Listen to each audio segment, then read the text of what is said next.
Welcome back, everyone, to another episode of A.IdlePodcast, the podcast where I give a weekly book review.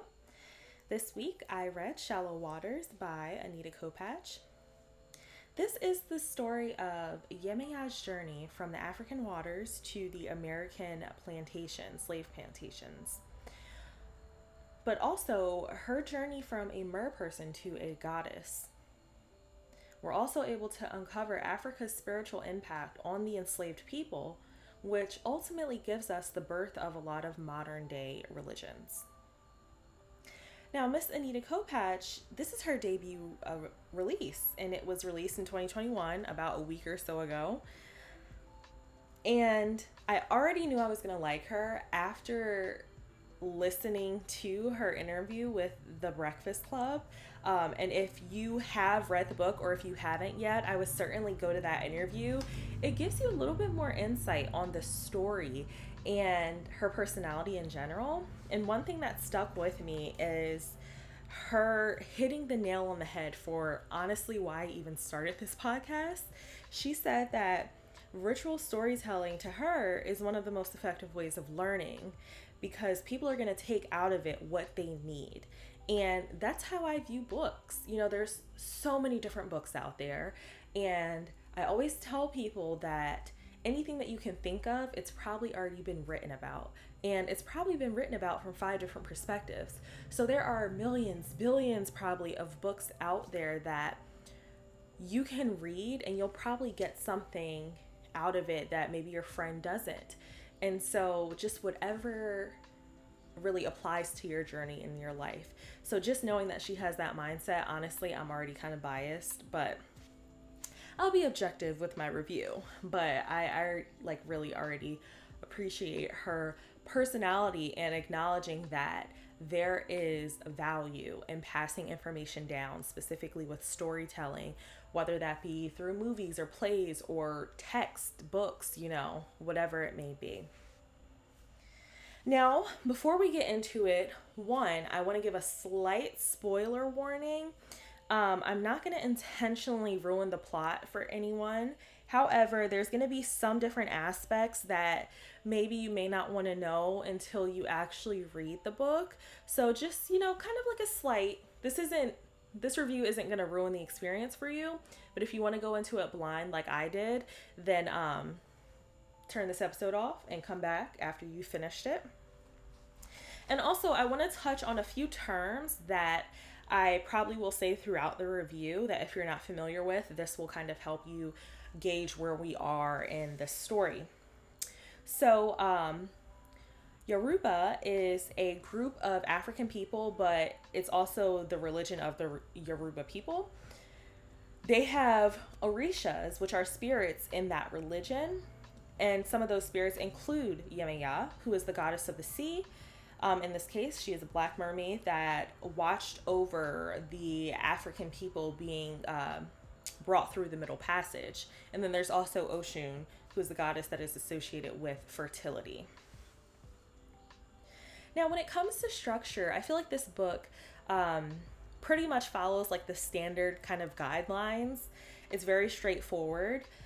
Before we even get into the nitty-gritty of the book, we open with a quote from Langston Hughes, which is also another one of my faves.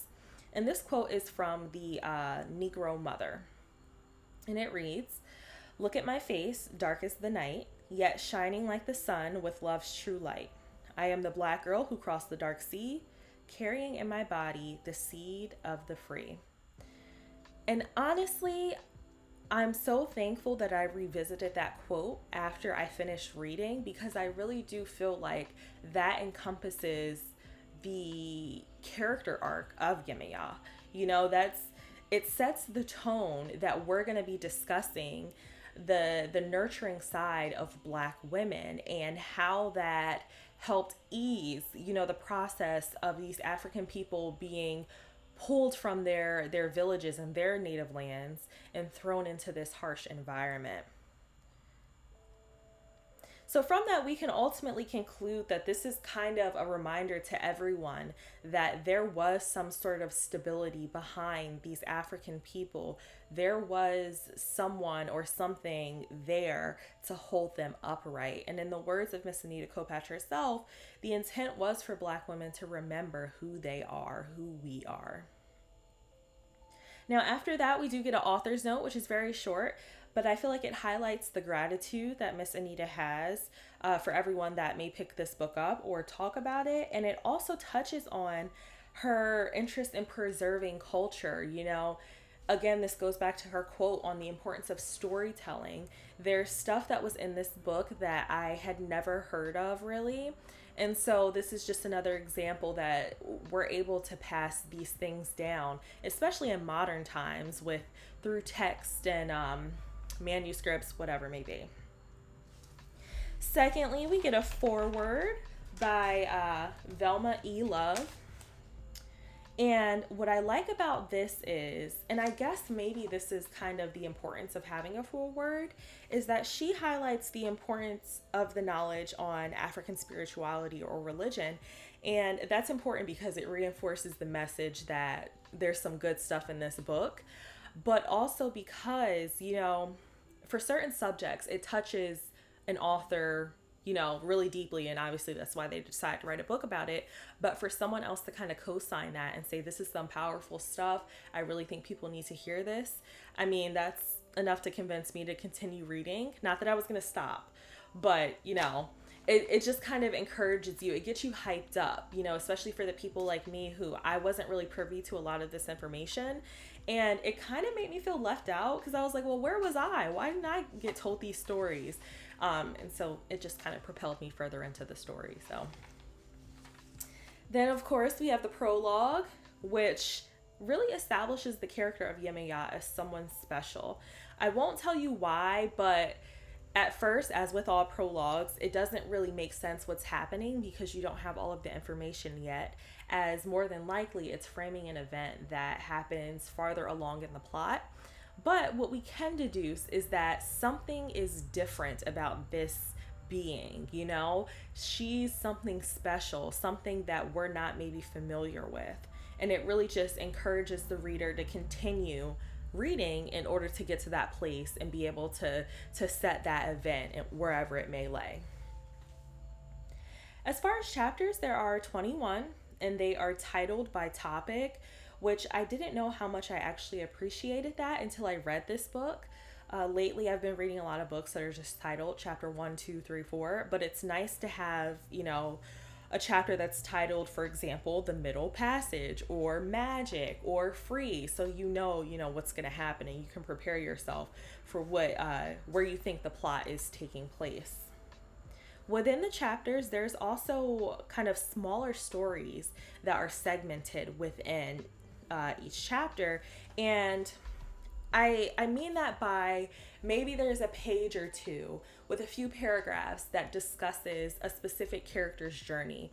Throughout this plot, we do encounter a lot of different side characters, and they're all important. The information that they bring is very important to Yemaya's journey. And so by giving us kind of like a mini biography on this character, or maybe have the character speak for a few pages, we're able to get that good chunk of information within, you know, that segment. And then we go on to the next topic. So I think that's also very important for people that if you're not familiar with this type of stuff, if you ever get lost, it's not hard for you to go back and read one section and then, all right, you got it. Or if you feel like you need to jump back to the origin, it's easy to do that and move around. And although that sounds simple, there are a lot of books that it's just kind of like it's not really sectioned. It's just kind of like chapter 1, 2, 3, 4, 5. So it's nice to be able to go back and reference something easily if I ever get lost or I need to reread a specific segment or paragraph, and then, you know, jump right back in. And then lastly, there is a fast forward at the very end of the story, and it gives us a glimpse of the result of all of our characters' efforts throughout the book. Now we have a few different settings. So And they all kind of flow very well into one another, all pun intended, because we're dealing with a lot of water and ocean scenery here. There is a timeline that is included in the very beginning of the book. And it's not very long, it just gives you maybe like 7 or 8 events in real time. You know, those are accurate years there. And it helps you frame one, what time period we're looking at, but also the important events that took place before or after where we are now. And so again, we're able to orient ourselves. So first we kind of are along the African coast. Then we make our way through the Middle Passage, landing on the within the southern states and the plantations, and lastly throughout the Underground Railroad, which includes various stops, as we all know. Now, the important thing about the Underground Railroad, though, is that as we're jumping from spot to spot, the mood does change along with the location, and that can be for a variety of reasons. Variety of reasons, whether it's the adrenaline is spiking because we're so far along in our journey and we only have one more stop to go, or something happens at a particular stop, or maybe you've been gone for X amount of days, so you know people are looking for you. So it's nice to have that jump from location to location, and we're able to see the changes in our characters based on what's happening in that particular stop. And it's not, this kind of sounds overwhelming, but I promise you the plot moves very smoothly throughout each, different location. It's very logical. You're not really jumping around too much. You're really just taking this journey. And it's almost like you're walking from point A to point B. You just have point 1, 2, 3, 4, 5, 6, 7, 8, 9, 10, 11, 12 in between. So it's easy to follow. Now, we're going to hit on a few of the characters and their purpose throughout the book, beginning with Yemaya, who again is the goddess of the sea. She is a mer person, and she has magical abilities that are enhanced by water. Ultimately, her being someone that, or a goddess, not someone, but her being the goddess that she is, and people are praying to her, she ultimately boosts the belief and the courage for a lot of enslaved people. They're praying for her to come provide some sort of comfort, ultimately being a spiritual guide to a lot of them, whether it's intentional or not, because when they look to her, they're able to maybe to plan accordingly, or they're able to calm themselves enough to get through the day, or whatever, it may be. So she's really leading them, not even from the same physical location. There were a lot of people that upon encountering her had been expecting her. Ultimately, they said, we've been praying for you. We knew you were going to come. So they're already looking towards her, and she hasn't even come into the picture yet. Now, then we have also, I don't want to say this wrong, but Obatala. And really what this character does is it propels Yemaya on her journey. It's almost like the primary motivator throughout the plot is reuniting these two lovers.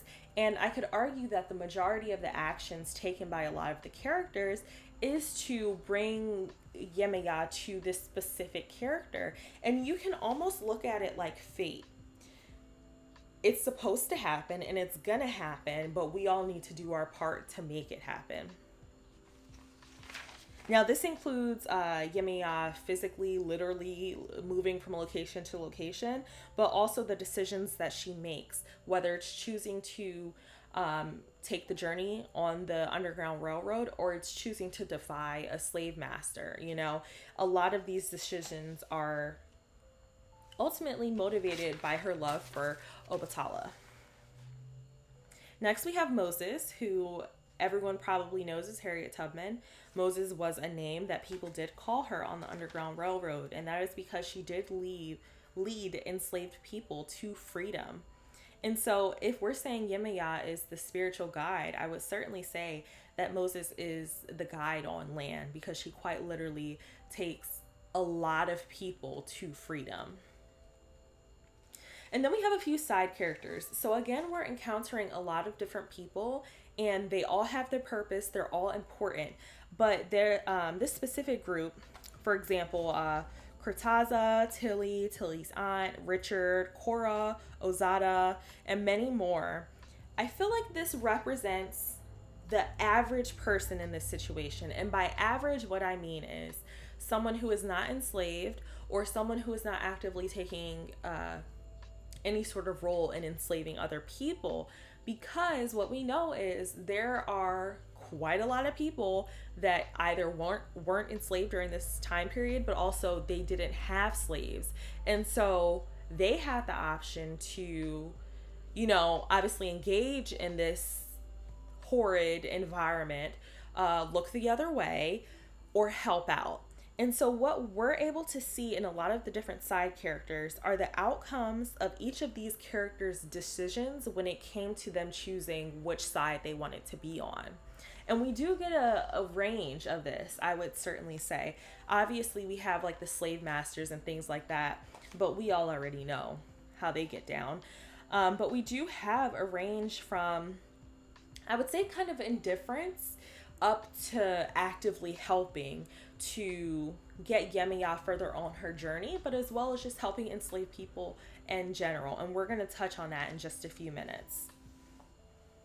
Now, being that this is a historic piece, there's a lot of historical relevancy, and we touch on a lot of events that actually happened. I don't know if you're all aware that slavery certainly did happen, but the timeline that Miss Anita provides at the beginning of the book does give us the clear years that it was happening. And I think within the plot, some of those might have been tweaked just a little bit, but we still touch on very real things. So, for example, with the slave trade that took place from the early 1500s to legally it was supposed to end in 1808, but we all know that, wasn't necessarily the case.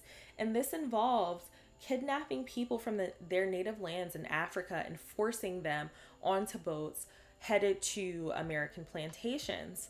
And I like that this was included because oftentimes the story of slavery that we're taught, it starts just right before, everyone decides to start helping free people.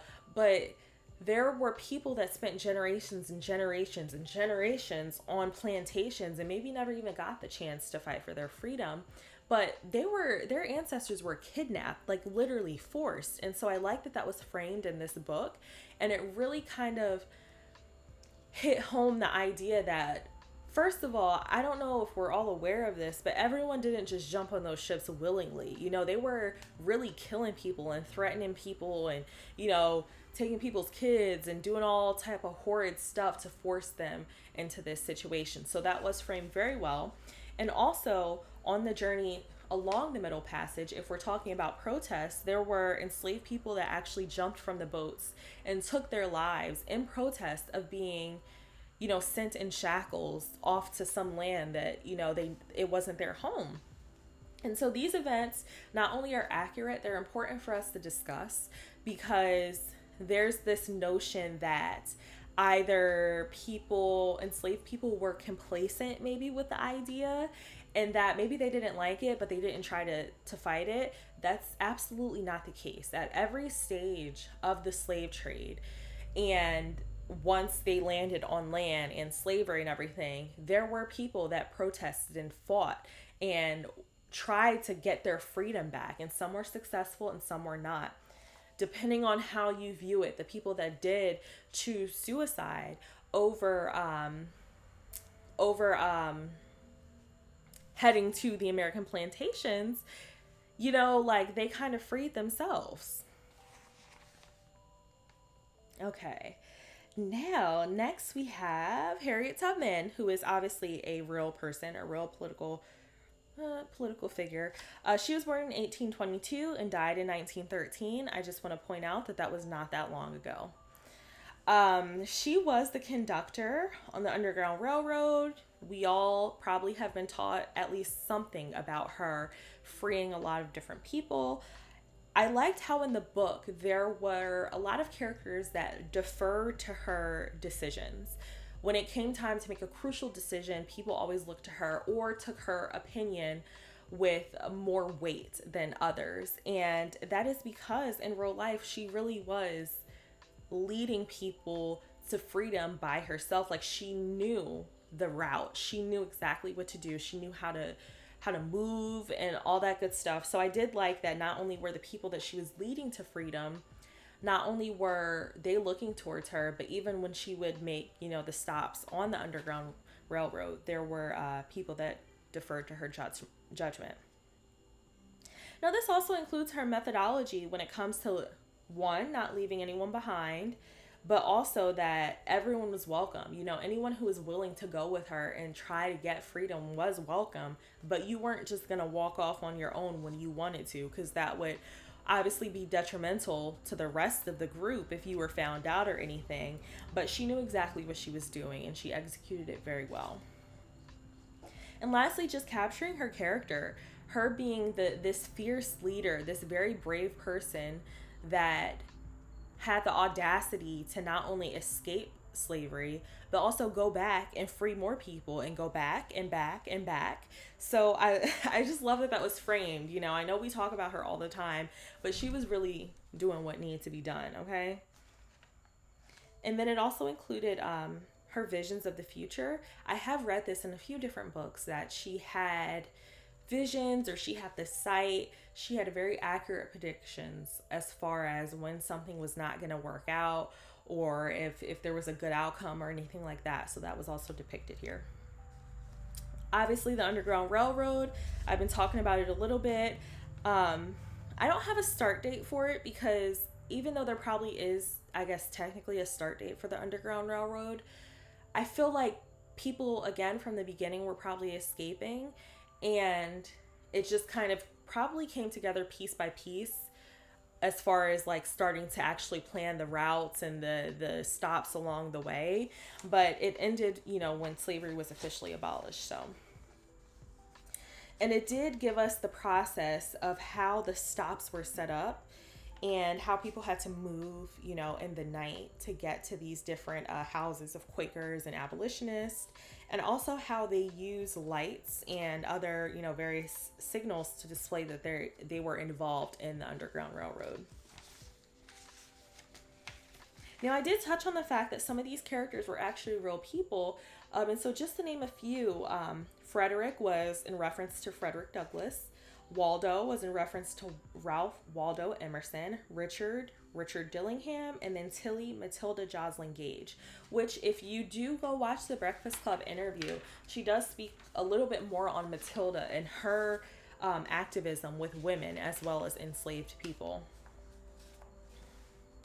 Another cool thing that this touches on is Cynthia Hesdra, who was also a real person, who was able to purchase her freedom and gain a little bit more wealth after that. And so she was actually a very rich Black person during this time. And so obviously that's in high contrast to the enslaved people, but she ultimately turned back around and started helping people, and her place of residence was a stop on the Underground Railroad. So that was kind of nice to see that there was still, a little bit of variety when it came to the class of Black people. Although, everyone wasn't able to buy their freedom, she was an example, and she turned around and helped a lot of people as well. And lastly, probably the most interesting point when I have, when I want to talk about the historical relevancy is Native Americans. And I've never read anything that talked about Native American involvement or non-involvement with slavery. We know they were here before everyone else. And so I thought it was very interesting, just the little kind of bits of information that we got from this plot.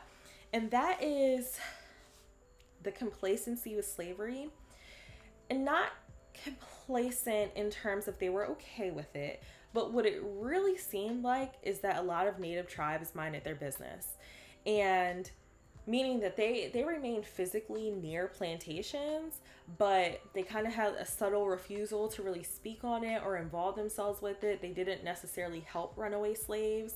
But honestly, they had their own issues because, as we see in 1830, the Indian Removal Act was put into play, and this was forcing a lot of natives out west.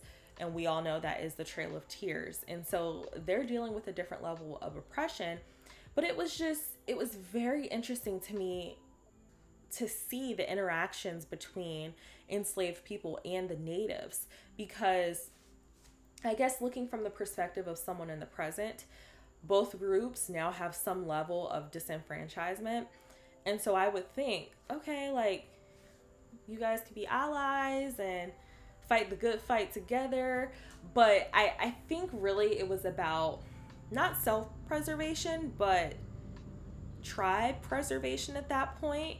It seemed like the chief was reluctant but okay with letting a runaway stay with them. But when they found out that there was a lot of money attached to this individual, turning this individual in, he kind of flipped the script, and he wasn't, being like sly about it. Like, he came out and said, you have a lot of money on your head, like, I'm about to turn you in. And so it's just interesting, the dynamic between natives and enslaved African people. They're both kind of in really tough situations at this point.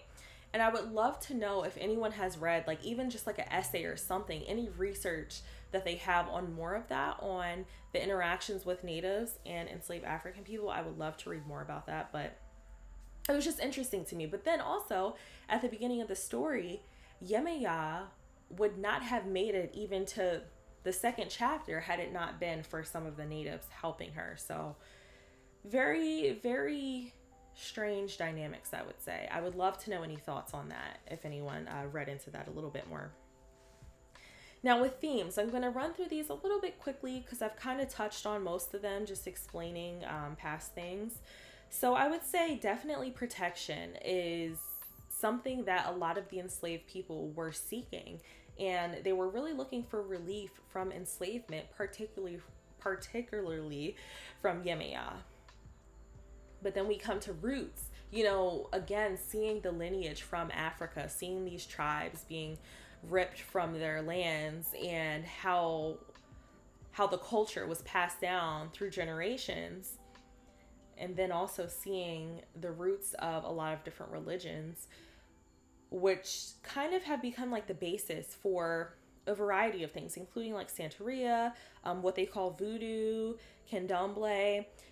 Because what happened is you're pulling people from different tribes, in some cases different countries, and you're putting them all together on these plantations, and things kind of, like everything kind of gets mixed up. And so now you have so many different branches that you can trace probably back to specific plantations, but you can also further trace that back to the African tribes. So that was really nice to see. And then also just another cute little story that was in the book about the African people's wings being cut off after they, and that being kind of like the metaphor, after they were forced into slavery. And then one day someone realizing that they still had the power to grow their wings back and fly again. And so, that's kind of a parallel to African people being forced into slavery and then remembering their dignity, remembering who they are. Family is a big part of this as well, and not in the traditional sense, because if you really think about it, from the time that these people are kidnapped, some people died, fending off for their tribes. Some people, again, didn't make it across the Middle Passage. So by the time that we're getting to the plantation, the family unit isn't really intact anymore. And so family takes on a new meaning. And what we find is anyone that really aligns themselves with you as an ally, that becomes your family without question, without discussion. Because if you're willing to risk your life to help me be free, and I'm willing to risk my life to help you to be free, that's it. We're family. And this is shown through Moses immediately accepting new people onto her journey up north without question. Yeah, let's go. Come on, get in line. we're going up here to the house. You hungry? Let's get it together. So it's more than blood. It's really anyone who is willing to help in such dire circumstances. That's really what family is, because there are a lot of people that risk their lives just to speak to someone or help someone when they were hurt or anything like that. Name is certainly important, particularly when it comes to Yemaya, because when people would chant her name, that's when the power was really induced from those specific chants. So her name is powerful. And I would be really disappointed with myself if I did not share this quote with you. If anyone watches The Wire, it's an HBO series from a while ago. But the character Marlo actually famously says, "My name is my name." And by no means am I bigging up Marlo, because Marlo is actually a terrible person. But he has a good point. My name is my name. Your name is important. Yemaya's name was important. Before even people even knew her as a being, they knew that name, and they knew that name was a source of power, and they held on to that gave them strength. So always protect your name, because you never know what it may mean to someone else. And lastly, divinity, just really the enforcement that the goddess never left the enslaved people, quite literally followed them from their native lands to this new strange place and was always with them, wasn't necessarily present physically, but that type of power and that strength and that religion, it was always there. They just had to tap into it from time to time. Alrighty, and just two quick motifs. Love being weaved under the surface of every connection. If you have if you have a connection with anyone in this book, a genuine connection, that's the word, it's really laced with love, because it takes a lot of trust in this book to form a genuine connection. And again, with the whole risking your life for someone, it's different type of love being thrown back and forth. And even knowing someone only for a couple days or a few weeks, you can form a very strong connection, because you just know the decisions that this person has made in order to help you live. And obviously it's displayed through Yemaya's need for Obatala. And lastly, healing. There is a physical aspect of healing that I don't want to spoil for you all, but it definitely comes into handy. And then we also see healing when it comes to plant medicine from the natives, specifically Cora. And it's interesting because this is another reason I think the world needs to read more. It seems like this whole plant medicine thing is coming back into mainstream popularity, whereas before it was kind of frowned upon. But really, if you look to the earth has everything you need. Just got to know how to mix it right and all that stuff.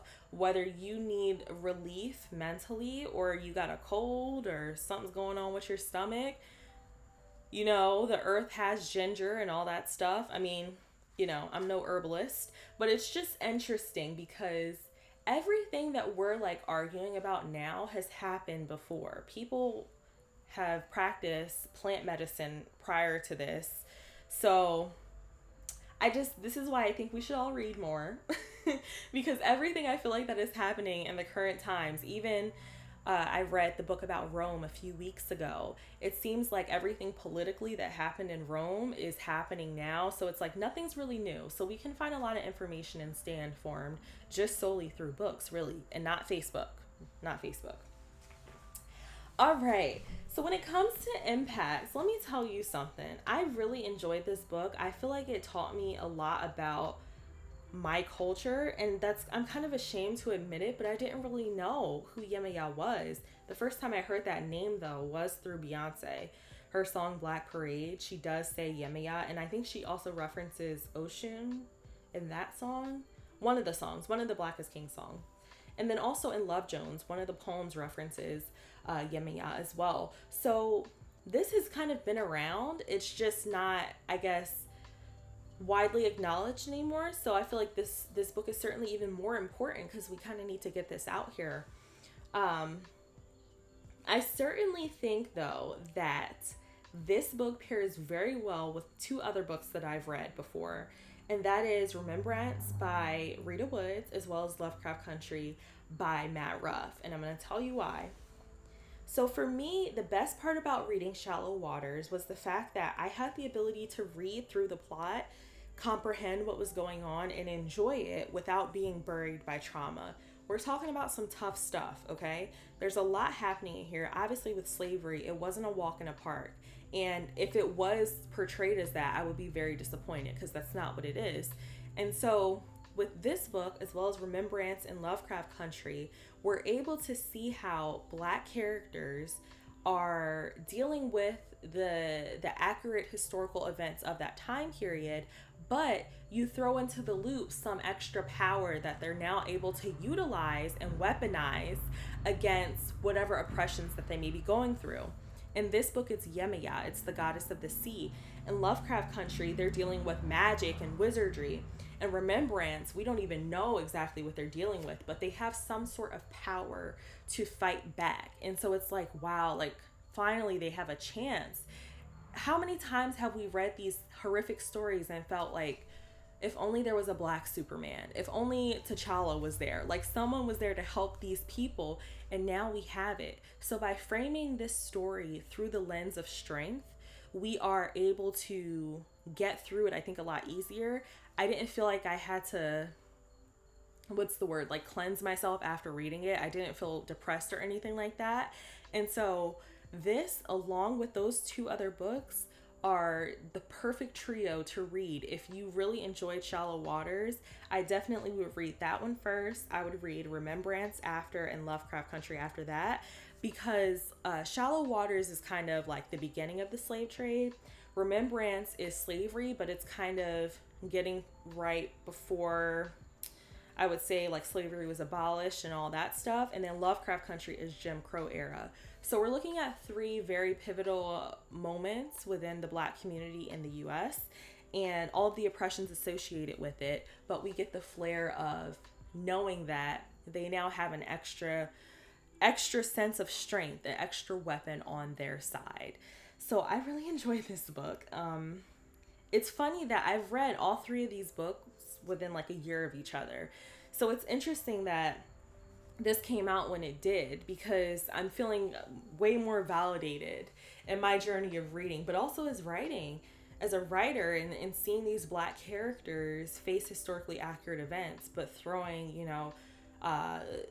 the powerful stuff in there, the magic in there, the strength. So that was my spiel on that. I obviously really, really enjoyed this book.